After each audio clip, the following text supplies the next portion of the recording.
La règle de la scène, toujours, a été de définir les lois de l'obscène, de ce qui ne peut monter sur la scène sous aucun prétexte. Les critères varient nécessairement en fonction de l'espace et du temps, en fonction des lieux, des époques et de leur contexte. Il est en effet des événements trop brûlants, trop présents et donc trop douloureux pour être reconduits sur la scène et y être entendus tranquillement. Un dramaturge grec en filait frais, et après avoir écrit une tragédie mettant en scène la débâcle que les Grecs endurèrent face aux Perses dans la colonie de Milet, un spectacle trash avant la lettre, où rien ne fut épargné aux spectateurs mâles, mutilation, torture, humiliation, tandis que les femmes, à l'extérieur du théâtre, folles de douleur, faisaient sombrer la cité dans la guerre civile. Le poète, son œuvre a disparu, jusqu'à son nom qui est oublié, Phrynikos, fut banni et condamné à forte amende. Depuis ce jour, il sera demandé aux tragédiens de respecter un certain délai, une pleine génération, avant de porter un événement sur la scène. Comment annoncer les mauvaises nouvelles sur la scène sans heurter, blesser ceux qui viennent les entendre, sans faire plus de mal que le mal déjà fait? On se souvient de ce qu'il advint de la mise en scène de Roberto Zucco, la pièce de Bernard-Marie Coltès par Bernard Beuglin, qui eut le malheur de se créer à Chambéry, dans la région d'où venaient les policiers réellement assassinés par Roberto Zucco, l'assassin en série qui a donné naissance à la fiction de Coltès. Outre ce premier critère, spatio-temporel, pas de représentation de l'événement trop près de lui, dans l'espace et le temps, l'obscène se repère par l'entrée en scène d'une matière trop brute, immédiatement issue de la vie réelle. Le comble de l'obscénité est incarné par le corps déréglé, libre de tout ordre social, le corps dans sa dimension animale.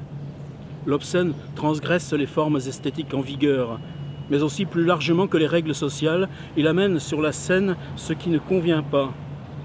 D'où l'inquiétude que le pouvoir a toujours nourrie à son égard, tant il sait que sa capacité de désordre peut se propager comme la peste. La modernité a toujours suscité ces frictions de l'obscène et de la scène, qui n'ont pas manqué de faire scandale, depuis le geste considéré comme fondateur de la mise en scène, les quartiers de bœuf, entiers, sanguinolents, déposés sur le plateau par André Antoine lors de la création des Bouchers de Fernand Hicre.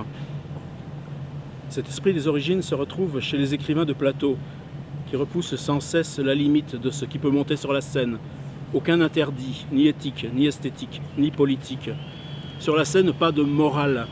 Le respect d'une convenance pour elle-même, figée sur le mode du « parce que c'est comme ça ». Tel est le principe qui nourrit donc l'écrivain de plateau, mais rien n'empêche jamais qu'elle prenne le pouvoir dans la salle. C'est ce qui est arrivé de manière spectaculaire récemment au metteur en scène Wajdi Mouawad, lors de la création de la trilogie de Sophocle, intitulée « Des femmes ». Au point de devoir renoncer à mettre en scène l'objet, sujet du délit, le chanteur Bertrand Cantat, associé au projet, alors qu'il avait fini de purger sa peine. Rien ne lui interdisait dès lors d'exercer son métier. Sauf qu'il ne s'agit pas de n'importe quel métier, ni de n'importe quel ex-détenu. Il chante, il joue, il est dans la lumière, et à la fin de sa prestation, se fait applaudir, adoré pour certains. Les choses se compliquent encore avec le projet même de Wajdi Mouawad, qui invite Bertrand Cantat à jouer, incarner, chanter le chœur grec, celui qui commente la scène tragique et vient se plaindre, dire publiquement sa douleur dans ces 3 pièces de Sophocle qui mettent en scène 3 facettes du meurtre tragique. Dans Les Trachiniennes, un homme tue sa femme sans le savoir.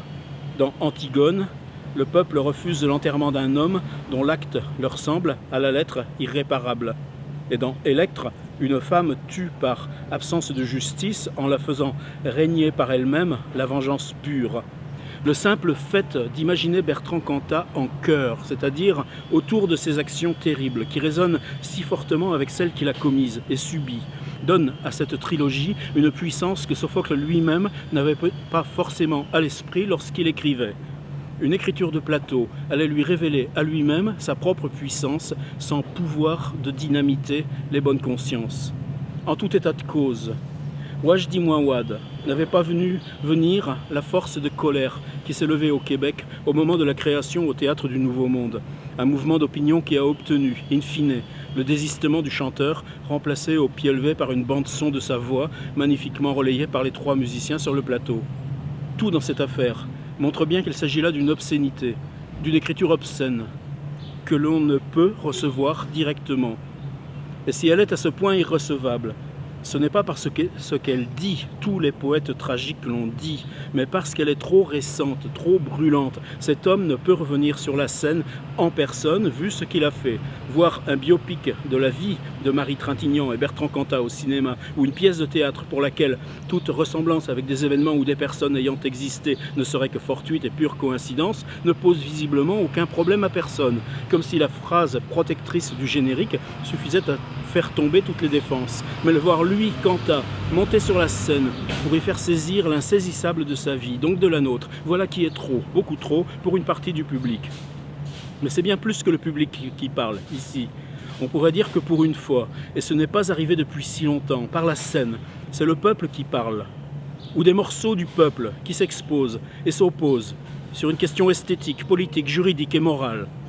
Et ce qu'il dit de lui dépasse de loin la pièce de Sophocle, qui en dit beaucoup sur lui, le peuple, à cette occasion.